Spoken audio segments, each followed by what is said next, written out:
To that Lakers defense, opponents shooting 38.9% last season with him as the closest defender. Among the more than 150 players to defend at least 500 shots, only Defensive Player of the Year Giannis Antetokounmpo allowed a lower percentage. We're going to have Woj on this momentarily. You know, it's funny hearing our front office insider Bobby Marks talk about the Russell Westbrook John Wall trade is a rare supermax for supermax deal, but it's true. The contracts work. Wizards sending Wall and a first-round pick to Houston in exchange for Westbrook. But what do the analytics say? ESPN's Kirk Goldsberry exploring that in his latest Off the Charts. The 2023 NBA draft, trade talks had been stalled since mid-November until both GMs got on the phone and found a way to hash out a deal. Let's talk about the backstory and how we got here with our insider, Brian Windhorst. Wendy, it was clear the Westbrook experiment in Houston didn't go as planned, but why did both teams make this deal now? Yeah, I know that this is a trade of all-star point guards making $40 million a year, and you tend to focus on those players. But this trade is really about the other stars on these teams. This is about Bradley Beal and about James Harden. This is the Wizards trying to move on from a relationship that had gotten a little bit rocky. And look, the Wizards want to try to make the playoffs this year because they do not want Bradley Beal asking out, and they feel that this trade will improve them because John Wall's been out with injuries so much. And in Houston, while I do not believe that this is going to save the Harden relationship, the Westbrook-Harden marriage had failed. And this is an attempt to try to keep things together as they try to start the season with James Harden on the roster. So very much about holding on to the other stars as the guys, as much as the guys who got traded. Now, you mentioned Wall and the injuries. He hasn't played the last 2 years as he's rehabbed his Achilles. What do you think is the potential that his comeback actually makes the Rockets better than when they had Westbrook? Yeah, so the Rockets wager here, I mean, they're getting a first-round pick in this deal, but the wager here is that he will be able to recover from this injury, and at age 30, with his 3 years and over $150 million left on his contract, that he will actually sort of age better than Westbrook. Now, there have been workouts in recent months with Wall in Los Angeles and Miami. His peers have seen him and reported back to the Rockets that he looks very good. Tony, this is a terrible injury to overcome, without question. But the Rockets are hoping that they can stitch something together and create some momentum with James Harden, and they hope that a surprising John Wall will be better in the short run and in the year 2 and 3 of this contract. We'll have to wait and see. Now, 14 combined All-Star appearances making moves in this blockbuster deal. Brian Windhorst, as always, appreciate the insight. Drew, say good to see you. We'll see you down the road. NBA champs making news. LeBron James agrees to a 2-year, $85 million extension with the Lakers. Deal ties James through the 22-23 season with the Lakers, which would be his 20th in the league. Average better than 25, better than 10, and almost 8 rebounds, while finishing second in regular season MVP voting and winning a ring and getting a finals MVP. As LeBron's salary increases, so does his age. He's owed just over 39 this upcoming season, and that extension kicks in after that, replacing the player option. James will make $44.5 when he's 38 years old. Hope Dave McMenamin enjoyed the 3 minutes off he got out of the bubble and the season getting ready to start. We're saddling back up and riding our Lakers horse here. I don't know that there's ever a bad time to take 80-some-odd million dollars in guaranteed money, but why now for LeBron? It kind of follows the same playbook, Scott, that he had back in 2016. He wins the championship with the Cleveland Cavaliers.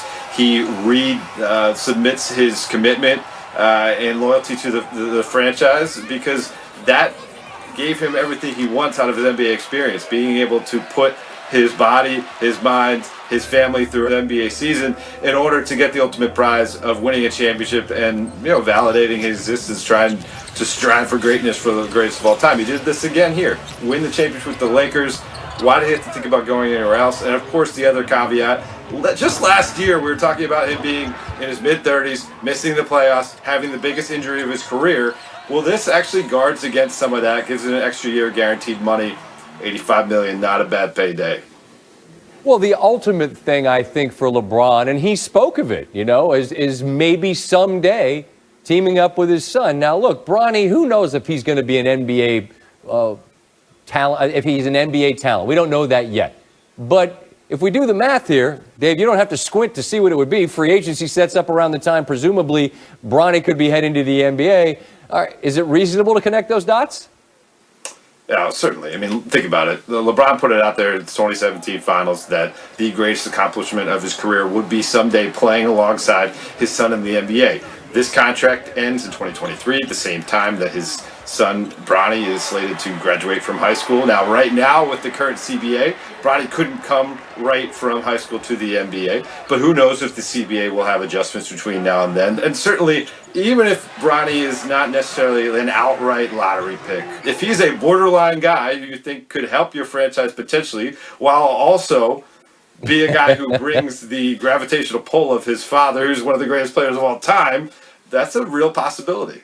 Sure it is. And I think it's reasonable given the type of fitness and commitment to fitness, Dave, that LeBron has shown to say, even like to a degree like Brady, you know, like even if his age starts with a 4, I think in LeBron's case, it's almost he's got a little Benjamin Button quality. I think it's reasonable to think he could play competitively at that stage. Do you?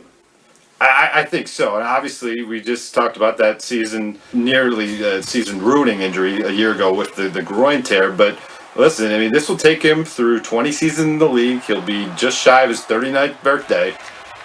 Who's to say he could play 2, 3, 4 more years at that point? He's already pushed the envelope so far already. I wouldn't put anything past him. And certainly if he has that carrot of the motivating factor of playing alongside his son, you know that's enough to probably get himself to do those extra 3-a-day workouts in the offseason.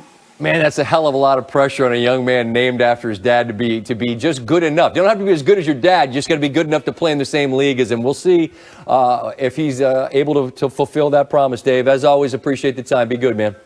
Texas against Carolina. Major trade in the NBA. Quite a headline anyway.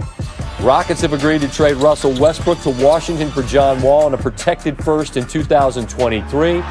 Wall hasn't played since the day after Christmas of 2018 and has 3 years and more than $132 million left on his contract. Westbrook joins a Wizards team built around Bradley Beal, who averaged the second most points in the NBA last season and yet somehow is still woefully underrepresented in terms of all NBA teams, in my estimation. Washington also has a sharpshooter, Davis Bertans, who got paid, was coveted this offseason. Lottery picks in the last couple of years, including Denny Avdia. Steve, do you think it's a playoff team? Yes. I agree. Part of it's the East, but... Correct. As for Houston, John Wall reunites with DeMarcus Cousins after they played together at Kentucky. Speaking of reunites, Westbrook gets back together with Scott Brooks, who he was with in OKC. Be interesting to see how the game meshes with Harden, who became the first player since Michael Jordan to average 30 in 3 consecutive seasons. Adrian Wojnarowski, who blew up our rundown with his tweet about this news, joins us now. My guy Jeff and all of his Wizard buddy fans here in D.C. are bumming to see Wall, a perennial all-star, leave town. But Woj, he's a guy coming off an Achilles, and you know, explosiveness was his calling card. What does Houston think they're getting in Wall? Well, they think they're getting a player who wants to be with the Rockets and who has shown in the months since, has been working out this summer, that he's got some explosion back. He's expanded his game. He's shooting the three-pointer well with all of this time off. But listen, this was a trade of 2 players on 2 teams who wanted to go in the other direction. Russell Westbrook wanted to be in Washington, reunited with Scotty Brooks, play with Brad Beal, and John Wall wanted to play with James Harden, wanted to go to Houston, and finally they got that deal done this afternoon. The 2 general managers hadn't talked in weeks, and Russell Westbrook's agent Thad Fouché really got them talking today, and then within a few hours they had a deal. Well, as you know better than anybody, if the right deal comes along, anything can happen. But can we mostly assume that this means Harden remains in Houston for the time and Beal remains in Washington for the time? Yeah, our Tim McMahon was reporting today that Houston stand